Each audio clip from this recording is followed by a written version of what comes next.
Crystal always had a great spirit about her. She knew what she wanted, she went for it. To jump out of a perfectly Jumping good airplane. out of a plane.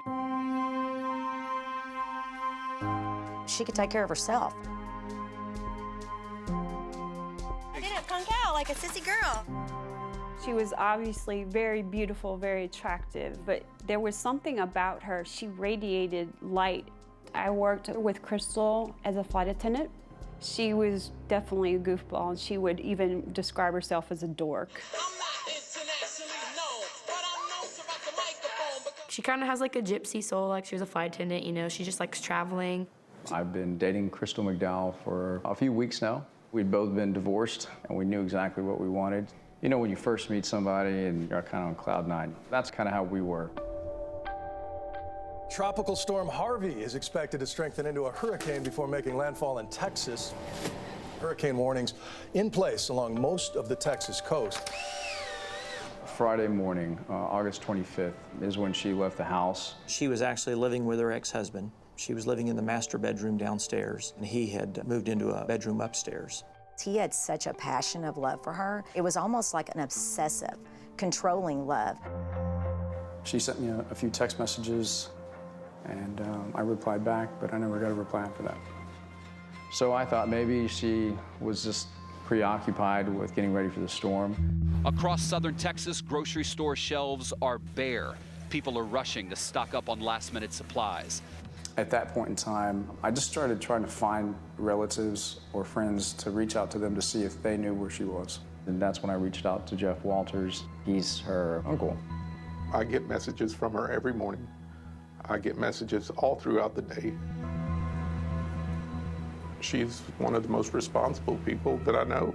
She never loses contact with us. Chambers County Sheriff's Office. It's my niece. Okay, your niece. No one can get a hold of her. No one has heard from her. And I'm really concerned. It's a serious storm. It's going to last 4 or 5 days, and quite frankly, this is day one. This morning, police are searching for a Texas mother who mysteriously disappeared before Harvey hit. We are hampered by some of the flood issues, but we are as aggressive as ever trying to locate Crystal McDowell. I knew she wouldn't run away. She would never be that type of person. So that was... Would she have ever left her kids? No. Happy birthday to you. Automatically, as a sheriff, I know that mothers don't leave their children. And there's obviously never a good time for anybody to become missing. But the timing was terrible. Was there a part of you that just went, it can't get any worse? On more than one occasion. My gut tells me there's something catastrophically wrong with this scenario. By the time floodwaters receded, authorities believed one of 3 men knew where Crystal was. Got the boyfriend, got the ex-husband. Well, then the uncle was making such noise about everything, I started thinking about him. 21 months later, one would be on trial for murder.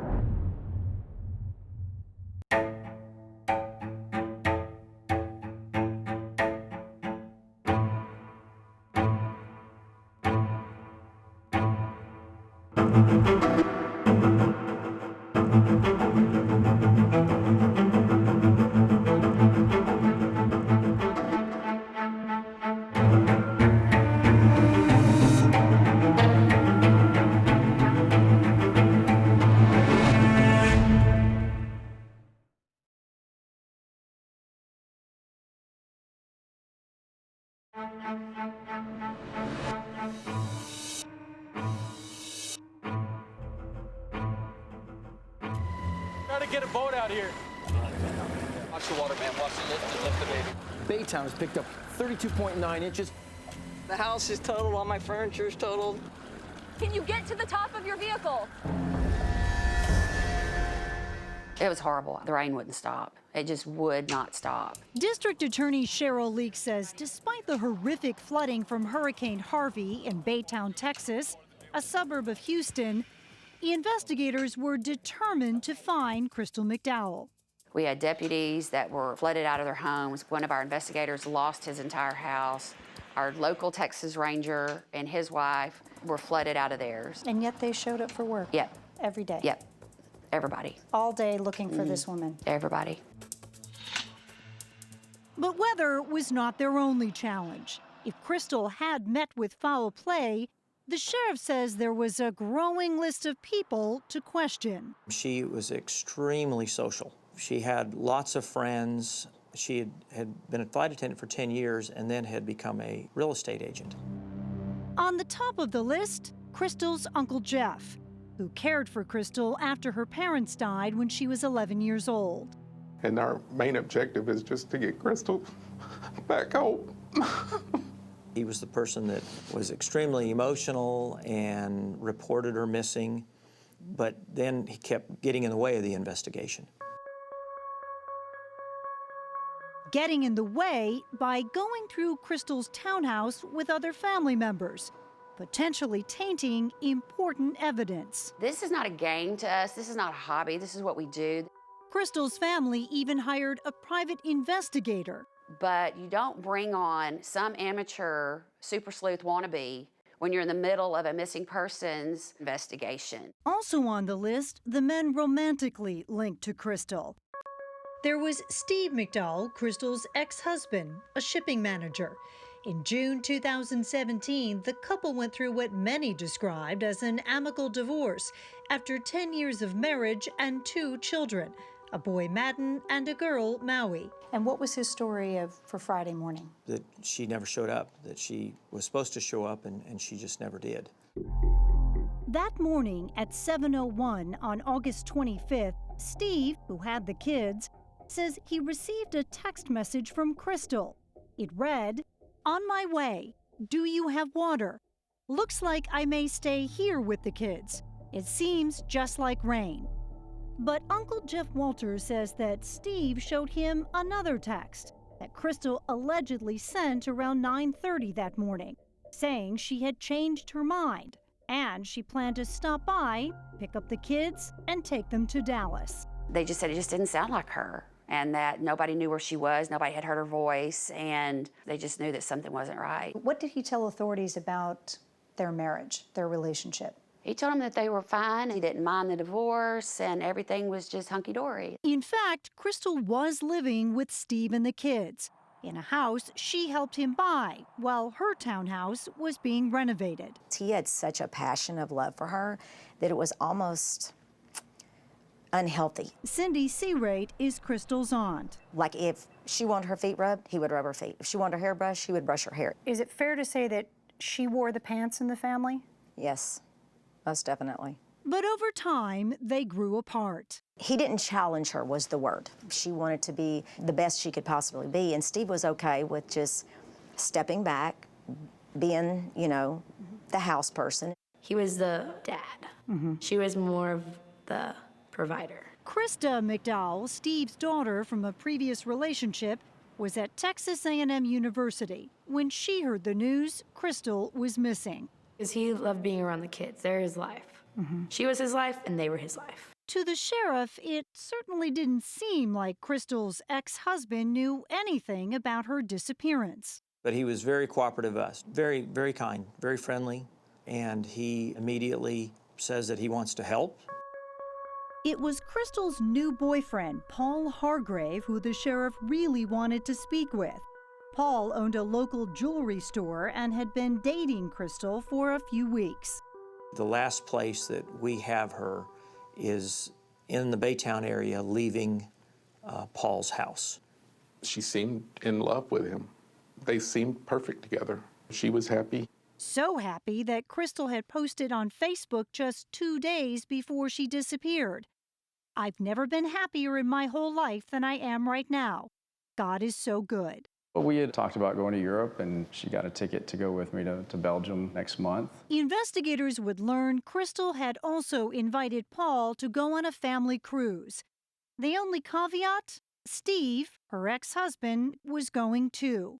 And I told her, well, gosh, I'd love to go, but I think it's going to be awkward for me to be there with the ex-husband. So she had asked him to refrain from going, and I know that didn't go well. She had stressed to me that he was pretty upset about that. Which is why, Paul said, he was deeply concerned when Crystal disappeared after she left his home in her black Mercedes, which was also missing. I hope and pray that, she's okay and she's going to come back to us.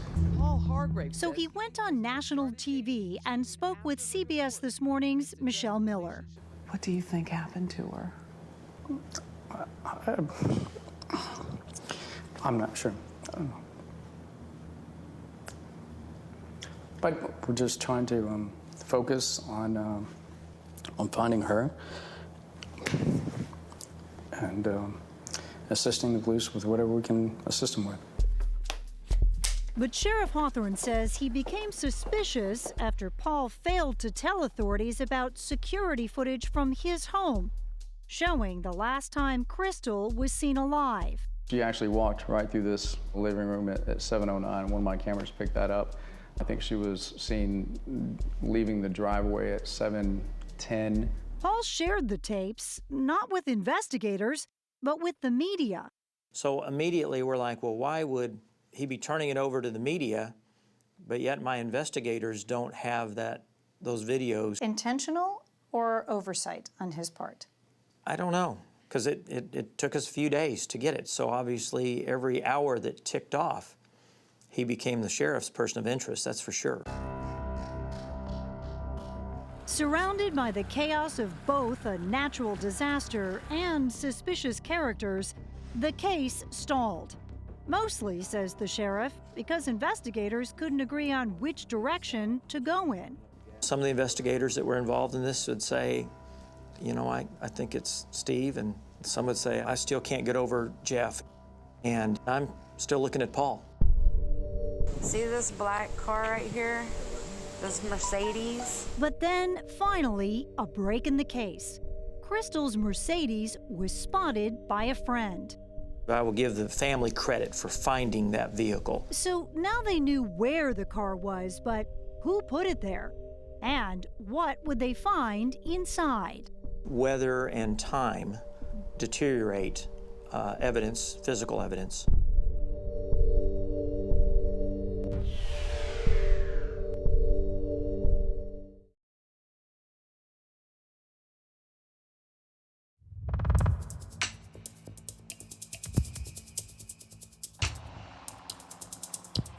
The cops were here busting in doors to find out where this lady is. How are you, Brian Hawthorne? Sheriff Hawthorne could not believe what he found when he arrived at Crystal's Mercedes in the Motel 6 parking lot. Well, you could get in the car because it was unlocked and the keys were sitting on the console. Did that strike you as odd? Oh, very odd. My criminal investigation captain told me, he said, I feel like it's been staged. Set up for someone to take it? Correct. But whoever had left the car there to be taken did not anticipate the massive flooding in the aftermath of Hurricane Harvey. The water had risen. You couldn't get it out of the parking lot. And that was finally a break in your direction. Correct. Crystal's Mercedes was finally towed from the motel and processed. But floodwaters in Houston made it impossible to get results back from the crime scene lab. A lot of their majors and captains and sergeants and investigators' homes were going underwater. It was chaos for everybody.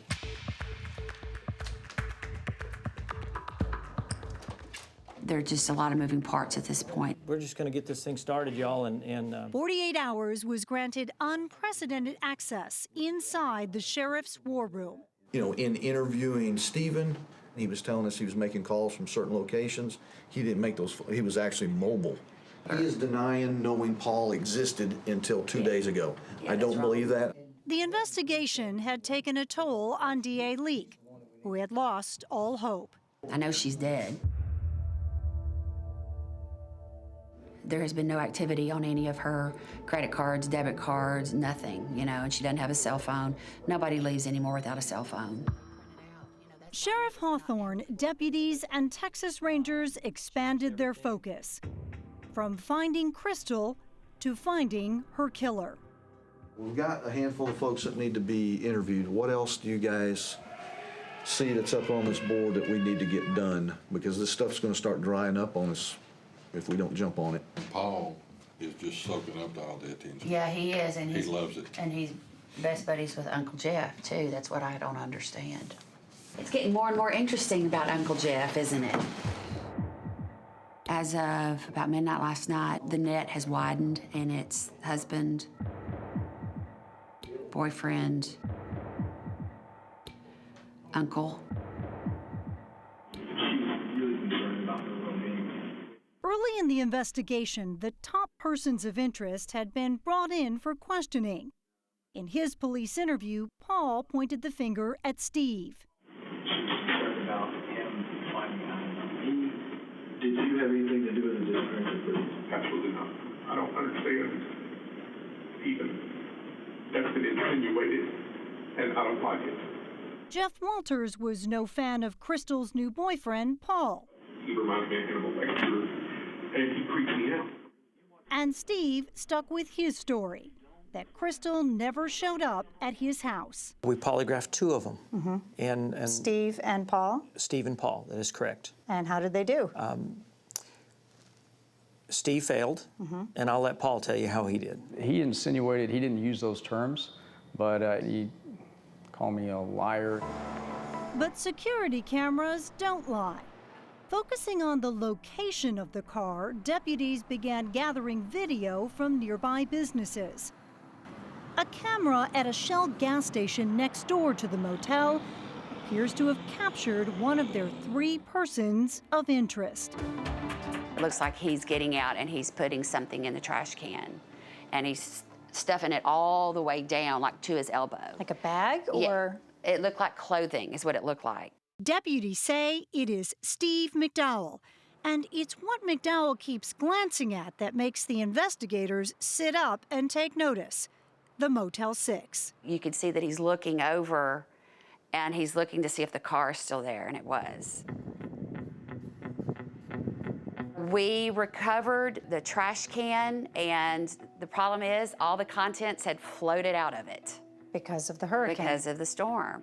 Then investigators received different security video showing Steve in action, right in the Motel 6 parking lot. You just see somebody park the car, and someone that resembles her ex-husband getting out of it. And what does that say to you? Says that my person of interest has changed. I remember, I'm the one that's still looking at Paul. The videos are purely circumstantial evidence, but that's where I'm going with this. Okay. For the first time, investigators are all heading in the same direction. Confront Steve about where is she? But Steve was still insisting he had nothing to do with Crystal's disappearance. This is what I carry. So they turned to someone else in the family's inner circle for help. Crystal's aunt, Cindy Searate. I said, Cindy, I need you to stay close to Steve. I said, we need communication, and he may not communicate with us, and he may communicate with you. Every day. I was just praying every day that I went that he would say something. Investigators were becoming increasingly frustrated. When you have no body, that's a huge hindrance. The way someone's killed, where they're found, that generally can give you an idea of who killed them. Hi, guys and gals. We've been asked by Chambers County to go ahead and search for Crystal.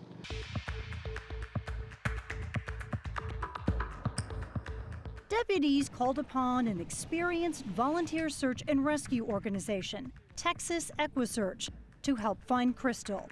Let's remember that this place flooded real bad, so if she was dumped in this area, let's hope that she got washed up in maybe some tree lines and stuff, did not end up in the water. Paul joined the searchers, and Uncle Jeff Walters pitched in. He's offered a $10,000 reward, and I offered a $5,000 reward. The more investigators dug in, the more things didn't quite add up. This is a case about lots of secrets, double lives on many people's parts. It's one of those cases, I think I've seen it all. I've never seen anything like this before. Listen to the interrogations. Are there clues to find Crystal?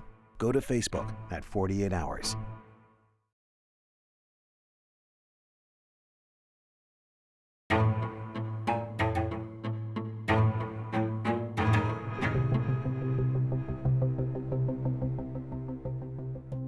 What are you doing today?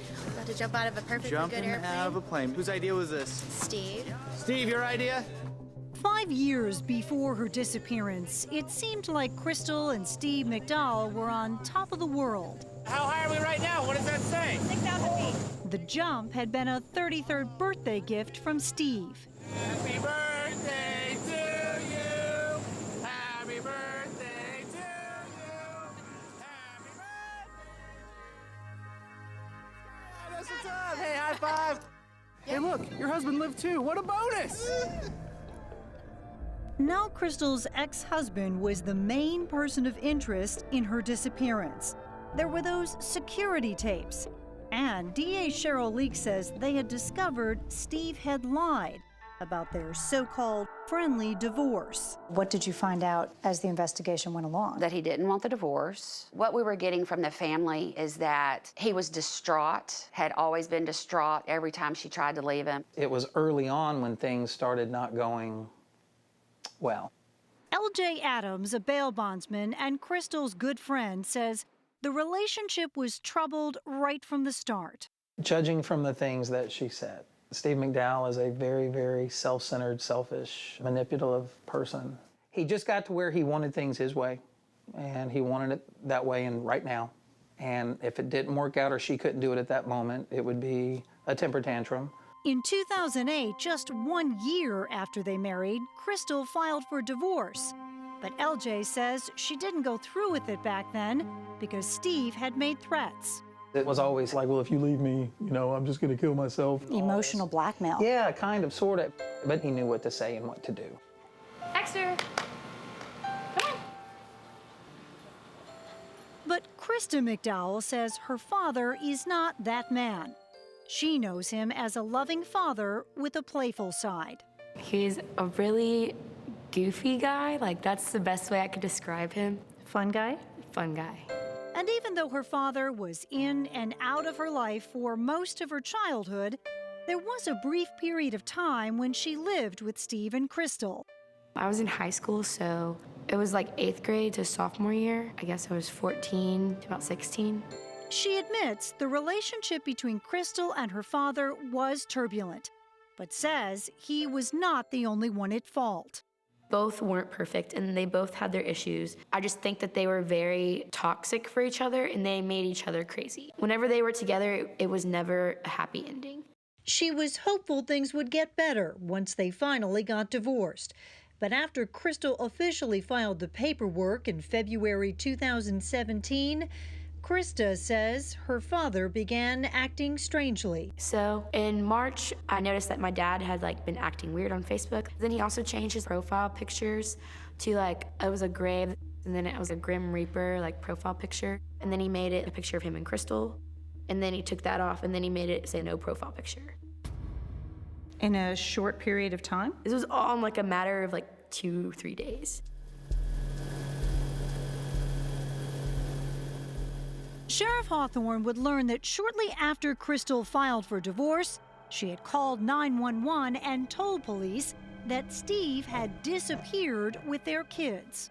She had given Steve the kids, and he essentially did not bring the kids back. For a few days? For a few days. And did he threaten to hurt himself and the kids? Had kind of put out an allegation and a threat that, he would harm himself and Crystal and the kids.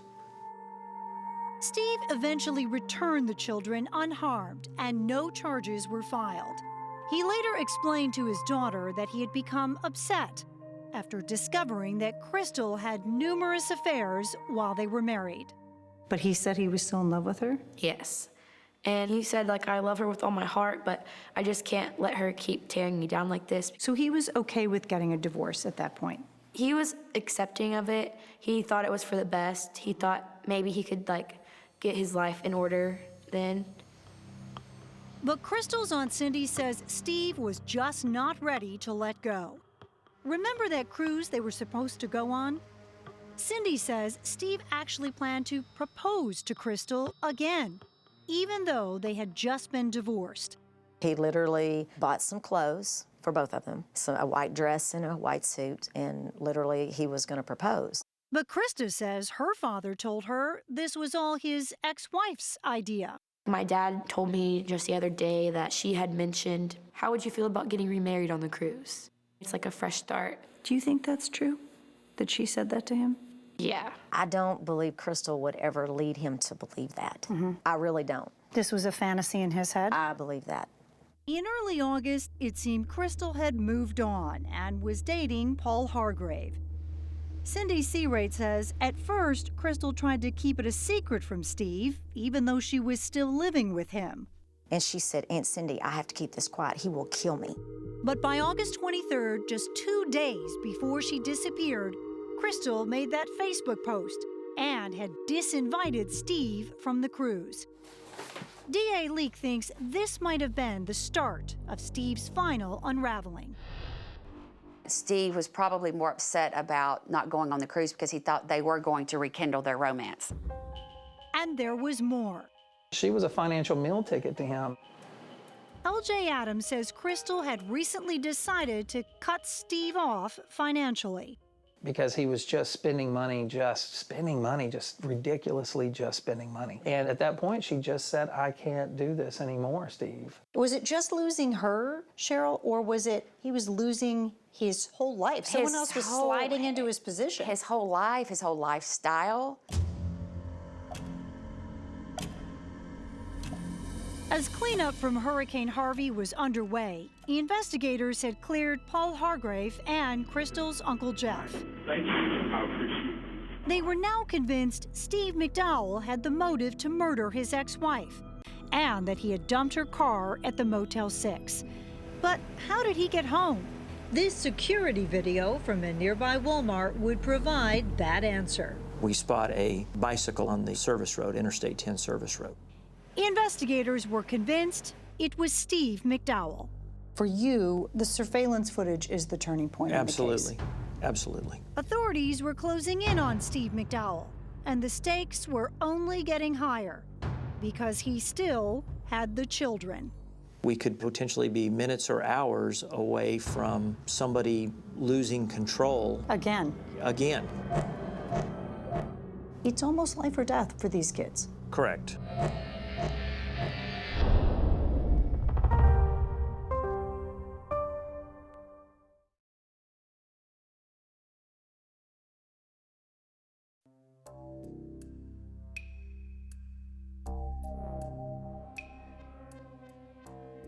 He kept coming in and talking.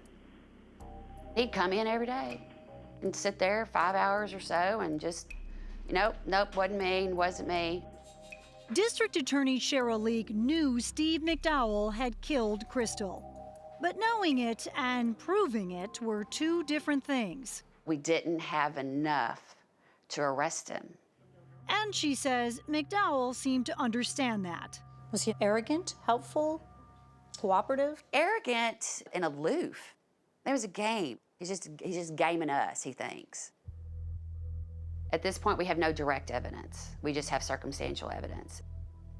Circumstantial evidence has as much weight in a court as direct evidence, but you just need more of it. Leak says the evidence that finally brought the case home for her was that security video from this Walmart, showing how McDowell probably got home after ditching Crystal's car. We had him buying the bike and riding it out. What happens next? We bring him back in. Day after day, investigators were telling McDowell they were successfully gathering more and more evidence, a ploy to wear him down. He was just like melting, you could see that it was getting to him. You could tell he wasn't eating, he wasn't sleeping. His face had sunken in. There's no telling what Steve may be trying to tell the kids. That's reason. Sheriff Brian Hawthorne says investigators were under pressure too. We can't wait. And deeply concerned about just how much might be too much for McDowell. At the time when all this is taking place, he has got custody of his children. I kept thinking, he's going to kill those kids. He's going to kill those kids. Once again, Steve voluntarily came in for questioning. But Cheryl Leak wasn't taking any more chances. She'd been in touch with Family and Protective Services and convinced the agency to remove the McDowell kids from his home that evening and place them with their Aunt Cindy. We knew psychologically that that would be the final straw for him, his kids being gone. He would have nothing left. Right. And what was his response? He just about collapsed. Exhausted, McDowell said he wanted to go home, but promised he would return in the morning ready to talk. He said, "I'll tell you everything."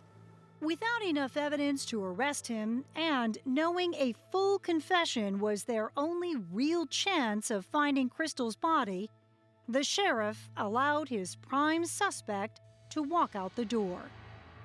That was a big risk that he wouldn't run or kill himself. It was a risk.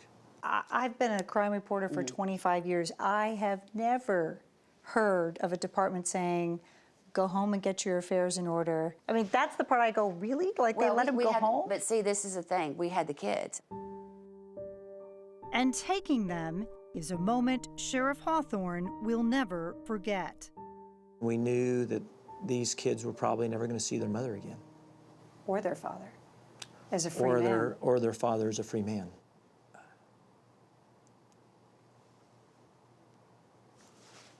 Can you give me a minute? Yes. Both of the children came out and gave every one of us bear hugs. And that's when you realize the totality and the impact that family violence has on children.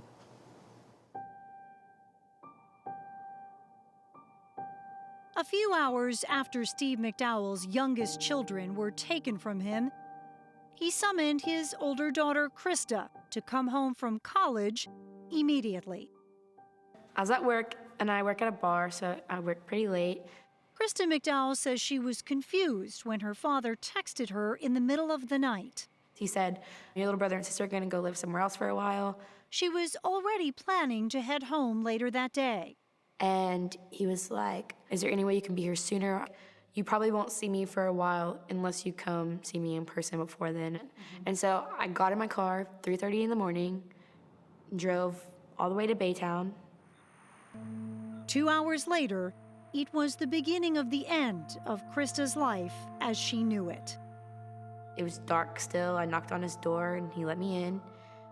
He told me that at 10 a.m. the Rangers were gonna come pick him up.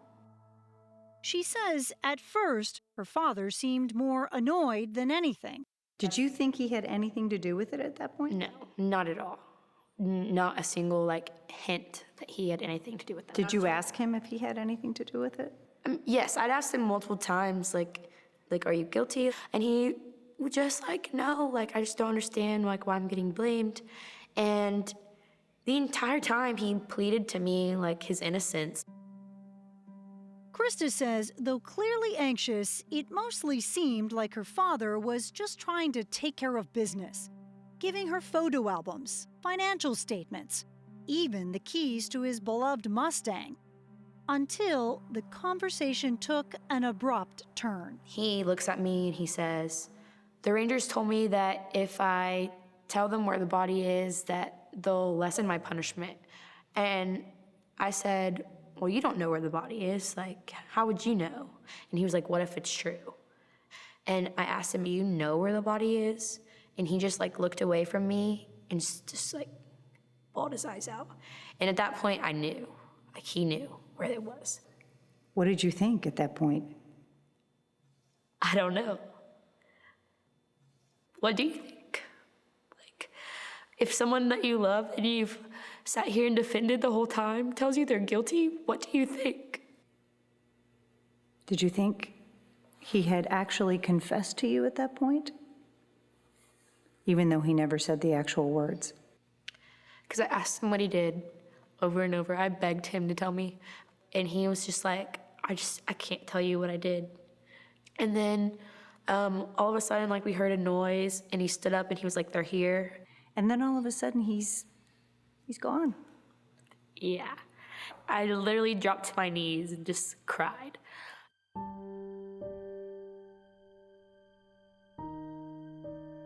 Police brought Steve McDowell back to the station to deliver his much-anticipated confession.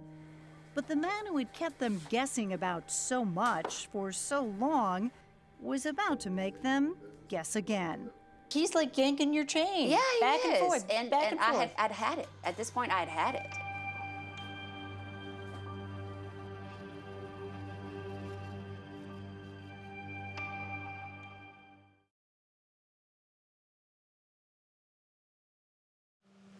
Saturday, September 9th.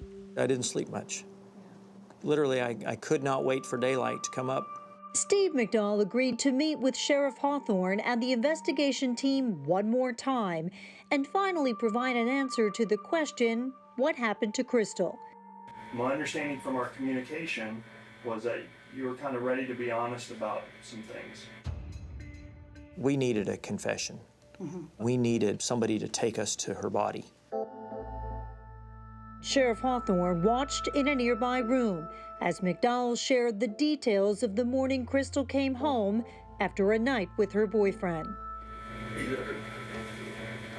I love her. I would do anything in my life to bring her back.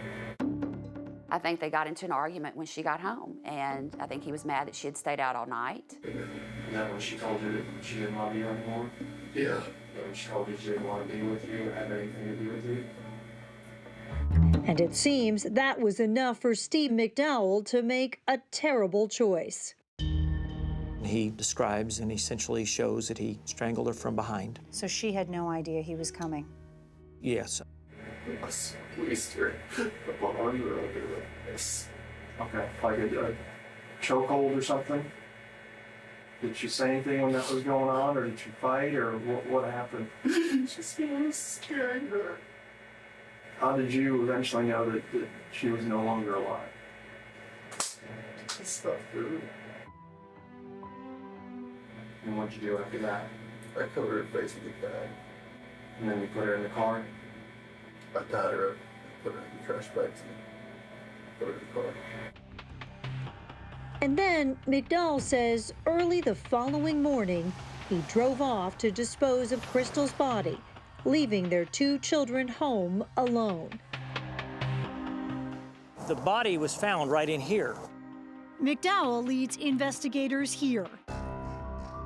A densely wooded area off an access road not far from his house. Steve drives the detectives and the investigators out here. Our cameras were the only ones allowed at the crime scene as investigators began their arduous work.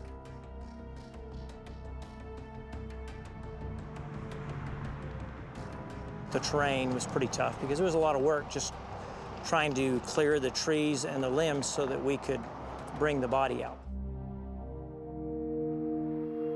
At the end of a long search, the sheriff and DA share a moment. It was just relief. Today at 2:45 p.m., Crystal's body was discovered, and Stephen Wayne McDowell, 44, has been arrested, charged with murder. If he had not told you exactly where the body was, would she have ever been found? No. Once Steve McDowell showed investigators where the body was, he was brought here to the Chambers County Jail. Now, even though he confessed to strangling Crystal, that may not be the end of it. In Texas, a defendant can claim they killed someone out of sudden passion, which could mean as little as 2 years in prison. Which is exactly what Steve McDowell did in June 2019 during his trial for murder. McDowell testified that Crystal's death was a result of a spontaneous hug that got out of control. But DA Leak gave the jury a different point of view. Do you think this was premeditated? Yes, without a doubt. And this was not just, he snapped? Well, you can snap and still think about it. I think he just decided, if I can't have her, nobody can. After 5 days of testimony, evidence, and argument, it only took 3.5 hours for the jury to reach a verdict. Guilty. One day later, the same jury sentenced Steve McDowell to 50 years in prison for the murder of his ex-wife. We've been very fortunate. The jury saw it the same way the law enforcement officers and the district attorney's office did. It feels good. I think they made the right decision. So with 50 years, he will have to serve at least 25 before he's eligible for parole. I hope he never makes it out of there. He deserves whatever he gets. For the kids, it's just a sad situation all the way around. Both parents are gone now. Basically, those kids are motherless and fatherless, just like Crystal was. Happy birthday to you. Which brings us back to the other victims in this case, the children. It was Aunt Cindy who was tasked with telling an 8-year-old boy and his 5-year-old sister the truth. And I just grabbed their hands and I said, "We found your mommy. And she's in heaven. And your daddy's in jail for taking your mother's life." And at that point, Madden looked up and he said, "Okay." He said, "I can deal with this." And Madden grabbed his sister and they hugged and he said, "I love you, Maui." He said, "I will always take care of you." And Krista promises to always be a part of their lives. I thought about my brother and sister, and I was like, they have no one. I need to be the bigger person right now, and I need to be the person they look up to. Crystal loved him with every part of her being. She wanted them to have the wonderful life. You think they'll be okay? I know they will be, without a shadow of a doubt. The couple's young children are living out of state with a family friend who is in the process of obtaining full legal custody. Steve McDowell will be eligible for parole in 2042. A young mother vanishes. Her fiance charged with murder. Stunning evidence. His secret girlfriend shows police how she cleaned up the crime scene. There's blood on this chair. There's blood on the table. Justice for Kelsey. 48 Hours, next on CBS.